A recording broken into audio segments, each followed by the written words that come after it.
Keluarga Heno Pujoleksono biasa-biasa saja. Paling tidak begitulah menurut para tetangga. Sang suami Heno pengusaha kusen di daerah Bintara, Bekasi, sedangkan sang istri Dayu Priambarita ibu rumah tangga.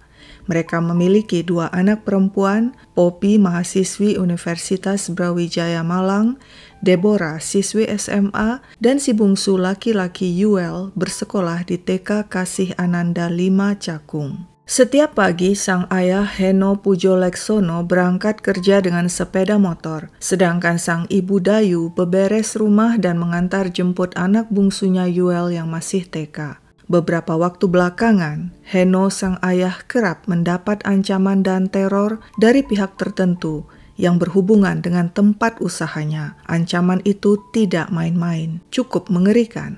Namun hidup harus tetap berlanjut toh. Meskipun ada ancaman dan teror, keluarga Heno tetap menjalankan aktivitas sehari-hari seperti biasa. Kediaman mereka yang berlokasi di perumahan Aneka Elok, Penggilingan, Cakung, Jakarta Timur tampak aman-aman saja. Hingga suatu hari, Kamis 8 Oktober 2015 pukul 5.30 sore, Heno pulang kerja. Dia menemukan pagar dan pintu rumah dalam keadaan tertutup namun tidak terkunci. Ketika dia masuk, suasana senyap, tidak ada suara apapun. Namun begitu dia melongok ke kamar tidur, betapa terkejut Heno menyaksikan pemandangan horor. Sang istri Dayu dan si bungsu Yuel tewas berlumuran darah. Heno berteriak minta tolong hingga tetangga berdatangan. Pria itu sempat pingsan. Penemuan mengerikan itu segera dilaporkan kepada polisi. Tak lama rumah telah dipasangi garis kuning dan dipenuhi petugas polisi dan forensik. Pemandangan di TKP begitu sadis. Anak dan ibu tewas dengan tikaman di tubuh dan leher. Siapa yang begitu tega melakukannya? Polisi segera menanyai keluarga dan warga sekitar. Sang ayah Heno ditanyai panjang lebar berkali-kali. Diperoleh informasi, Heno kerap mendapat ancaman teror akibat sengketa tanah tempat usaha miliknya yang berada di Bintara, Bekasi. Si peneror bahkan mengancam akan membakar tempat usaha kusen milik Heno. Namun menurut pengakuan Heno, dia berhasil memenangkan sengketa tanah itu di pengadilan. Tanah itu kini sah jadi miliknya. Mungkinkah pembunuhan Dayu dan Yuel merupakan aksi balas dendam si peneror yang kalah? Dugaan sementara polisi, motif pembunuhan dilatar belakangi dendam pribadi. Sebabnya, hasil olah TKP menunjukkan tidak ada barang yang hilang. Jadi kemungkinan aksi itu bukan perampokan. Di dalam rumah, polisi menemukan sidik jari dan jejak sepatu misterius. Sayangnya tidak ada CCTV di rumah keluarga Heno dan di sekitar lokasi, sehingga tidak bisa dipantau pergerakan pelaku. Sebenarnya rumah keluarga Heno dekat dengan pos satpam, namun saat kejadian, pos kosong sebab satpam sedang makan siang. Warga juga tidak mendengar adanya kegaduhan di rumah itu. 2 hari setelah peristiwa tragis itu, tepatnya pada 10 Oktober 2015, Dayu Priambarita yang berusia 45 tahun dan sang anak Yuel yang berusia 5 tahun dimakamkan di TPU Pondok Kelapa, Jakarta Timur. Pemakaman dihadiri seluruh keluarga dan kerabat, teman dan warga perumahan Aneka Elok. Dari 5 anggota keluarga, kini yang tersisa hanya 3, yaitu sang ayah Heno dan 2 anak perempuan, Poppy dan Deborah. Mereka tidak bisa menahan duka mendalam, harus menghadapi hidup Dayu dan Yuel berakhir dengan cara yang begitu kejam. Sementara polisi masih terus melakukan investigasi untuk menguak misteri di balik tewasnya ibu dan anak di perumahan Aneka Elok Cakung itu. Heri Kurniawan alias Geger, warga Jalan Pahlawan Komarudin, Cakung. Sewaktu SD, dia pernah mengalami gegar otak akibat terjatuh dari sepeda hingga kepalanya bocor dan dijahit di beberapa bagian. Sejak saat itu, dia mendapat panggilan Geger. Menurut Wani, ibunya, Geger kadang bertingkah aneh, misalnya tertawa sendiri. Saat dewasa, Geger menikah dan punya anak. Hidupnya tidak jelas. Dia terlibat narkoba dan tertangkap aparat sehingga divonis 6 tahun penjara di Lapas Cipinang, Jakarta Timur. Setelah menjalani hukuman 4 tahun, Geger mendapatkan pembebasan bersyarat pada Juni 2015. Dia kini bisa menghirup udara bebas. Pria itu kembali tinggal bersama orang tuanya di Jalan Pahlawan Komarudin, Cakung. Apakah hidupnya membaik sekeluar dari bui? Tidak, sama saja. Dia kerap memalak sopir truk, minta jatah preman. Pria itu sering pulang malam dan tetap memakai narkoba. 4 bulan berlalu setelah keluar dari lapas, satu hal yang jadi masalah bagi Geger. Dia selalu kekurangan uang sebab pekerjaannya tidak jelas. Dan jikapun dia mendapat uang, langsung habis untuk membeli narkoba. Geger bertekad dia harus mendapatkan uang dengan cara cepat dan mudah. Dan dia sudah punya rencana. 500 meter dari rumahnya ada perumahan aneka elok. Dan ini merupakan target terbaik bagi rencananya. Namun terlebih dulu, Heri Kurniawan alias Geger harus melakukan survei lokasi. Pada Selasa 6 Oktober 2015 dengan berjalan kaki, dia menuju perumahan aneka elok. Lokasi perumahan itu berada di belakang rumah orang tuanya. Dengan seksama dia perhatikan rumah-rumah di sana. Perhatiannya tertuju kepada sebuah rumah yang tampak sepi. Keesokan hari, Rabu 7 Oktober 2015, Geger kembali mengintai rumah itu. Suasananya sama seperti kemarin, sepi. Pria itu pun yakin sudah dan menetapkan rumah itu akan jadi target rencananya. Geger pun pulang dan bertekad akan menjalankan aksinya besok, Kamis 8 Oktober. Seperti biasa, Kamis 8 Oktober 2015, keluarga Heno menjalankan aktivitas rutin. Heno berangkat kerja ke Bintara, Bekasi, si anak kedua Deborah berangkat sekolah, sedangkan sang ibu Dayu mengantar anak bungsunya Yuel ke taman kanak-kanak. Setelah mengantar Yuel, Dayu kembali ke rumah. Beberapa jam kemudian dia kembali ke TK untuk menjemput Yuel dan keduanya tiba di rumah sekitar pukul 10. Sementara itu pukul 12.30 seperti yang telah direncanakan, Geger tiba di rumah yang selama 2 hari belakangan telah diintainya. Dia melihat ke kiri dan kanan, lalu memeriksa pagar rumah yang ternyata tidak digembok. Dia pun masuk ke halaman rumah dan melongok lewat jendela melihat kondisi di dalam rumah. Rumah begitu sepi. Dia yakin tak seorang pun ada di dalam. Geger membuka pintu yang tidak terkunci dan segera masuk.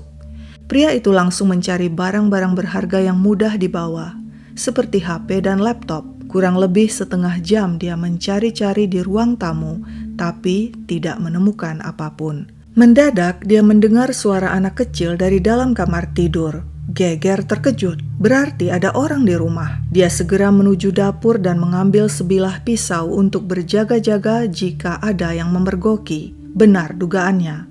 Tak lama kemudian dari dalam kamar muncul seorang wanita. Wanita itu terkejut melihat sosok Geger dan segera berteriak, "Maling! Maling!" Si wanita langsung berlari ke kamar dan berusaha menutup pintu. Tapi Geger tidak membiarkan. Pria itu mengejar. Terjadi saling dorong pintu di antara keduanya. Tenaga Geger lebih kuat. Dia berhasil menerobos masuk dan langsung menikam si wanita berkali-kali di atas tempat tidur.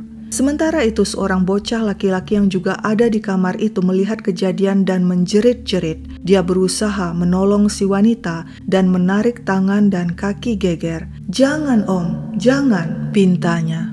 Tapi Geger tidak peduli, dia tikam leher si bocah hingga anak itu ambruk ke lantai. Wanita dan si bocah tewas berlumuran darah di kamar tidur. Geger bergegas menyambar sebuah HP yang ada di kamar. Lalu dia pergi ke kamar mandi untuk mencuci pisau dan membersihkan tangan dan kakinya yang berlumuran darah dengan shower. Setelah itu dia menuju kamar tidur dan mengambil pakaian yang kemudian dikenakannya untuk menutupi bajunya yang penuh bercak darah. Geger kemudian menyelipkan pisau dapur di balik celananya, menutup pintu serta pagar rumah. Saat itu sekitar pukul 2 siang. Dia segera pulang ke rumah orang tuanya yang hanya berjarak 500 meter dari rumah korban.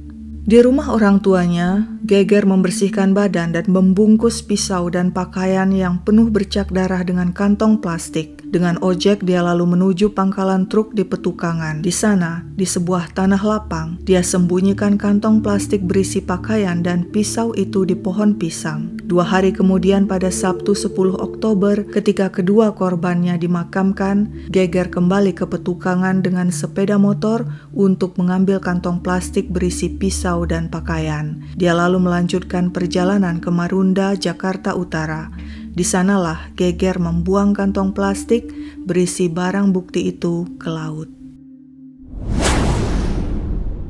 Awalnya, polisi menduga aksi berdarah yang menimpa Dayu dan Yuel adalah balas dendam dari satu bahkan mungkin beberapa orang. Sebabnya, menurut pihak keluarga tidak ada barang yang hilang. Namun kemudian sang suami Heno baru menyadari HP istrinya hilang. Saat itulah kemudian polisi berpikir, mungkinkah ini aksi perampokan? Polisi memperoleh informasi dari seorang warga yang melihat pria mencurigakan pada siang 8 Oktober pada hari kejadian berada di dekat kediaman keluarga Heno. Polisi pun membuat sketsa pria yang dicurigai itu dan menerjunkan tim surveillance sebanyak 30 orang. Mereka menyamar dan menyebar hingga ke gang-gang sempit di sekitar kawasan perumahan Aneka Elok untuk mencari orang yang wajahnya mirip dengan sketsa. Mereka juga mencari tahu siapa saja mantan napi yang tinggal di sekitar lokasi. Dan dari sinilah polisi kemudian menemukan sketsa mirip dengan wajah seorang mantan napi Heri Kurniawan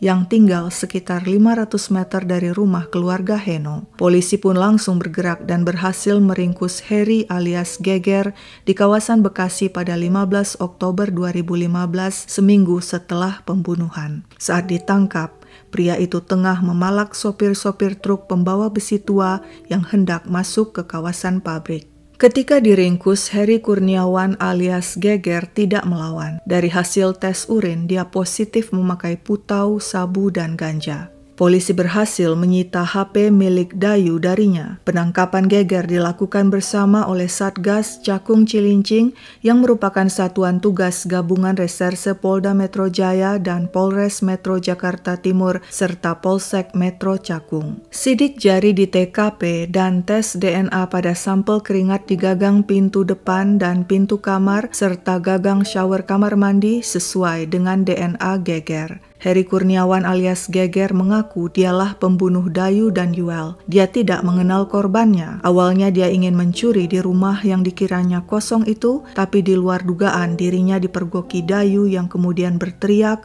sehingga dia panik dan menghabisi ibu dan anak itu dengan begitu brutal. Geiger mengatakan melakukan aksinya seorang diri. Dia butuh uang untuk membeli narkoba, sebab itulah dirinya melakukan perampokan. Ketika dilakukan rekonstruksi, lokasi rumah keluarga Heno dipenuhi warga sekitar. Mereka meneriaki Geiger dengan marah.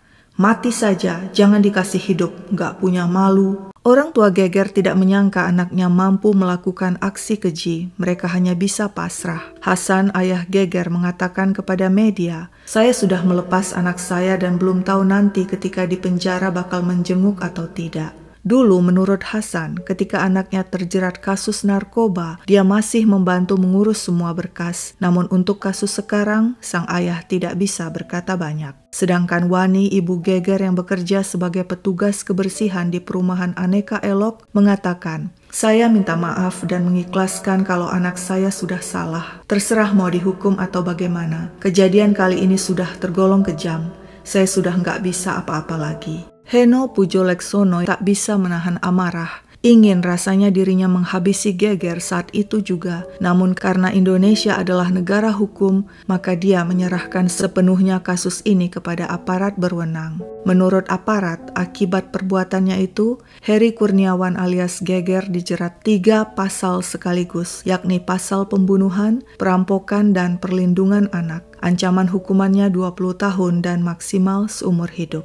Kepergian Dayu dan Yuel, ibu dan anak, begitu tiba-tiba dan sangat kejam. Ada satu hal ganjil yang diingat wali kelas Yuel di TK Kasih Ananda. Seminggu sebelum kejadian, para murid diminta menggambar sesuatu sesuai keinginan mereka, dan Yuel menggambar sebuah pohon besar. Gambar pohon itu begitu bagus, namun di atasnya Yuel menggambar awan yang gelap, dan hal itu tidak pernah dilakukan sang bocah sebelumnya. Jika kita kembali kepada si pelaku Geiger, mengapa dia memilih rumah keluarga Heno, bukan memilih rumah yang lain? Pria itu mengatakan karena pagar dan pintu rumah tidak terkunci. Hal itu dibenarkan Heno. Menurutnya, jika siang hari, pagar dan pintu rumah biasanya tidak dikunci. Alasannya agar penghuni rumah mudah keluar masuk. Dan ternyata hal ini juga membuat tamu tak diundang seperti Geger gampang keluar masuk. Mungkin sebagian orang berpendapat jika penghuni ada di dalam rumah, tidak masalah pagar dan pintu tidak dikunci. Tapi ingatkah kalian peristiwa perampokan Pulau Mas yang pernah kubahas? Para perampok memilih rumah itu karena melihat pagar terbuka. Meskipun ada orang di rumah, mereka tidak peduli. Dan dengan bermodalkan sepucuk senpi, mereka berhasil menyekap penghuni rumah yang saat itu berjumlah 11 orang hingga berakhir dengan tewasnya 6 penghuni. Bagaimana menurut kalian? Jika berada di dalam rumah, apakah kalian membiarkan saja pagar dan pintu tidak terkunci? Atau sebaliknya, kalian selalu menggembok pagar dan mengunci pintu? Sekian dulu ceritaku, sampai jumpa kapan-kapan.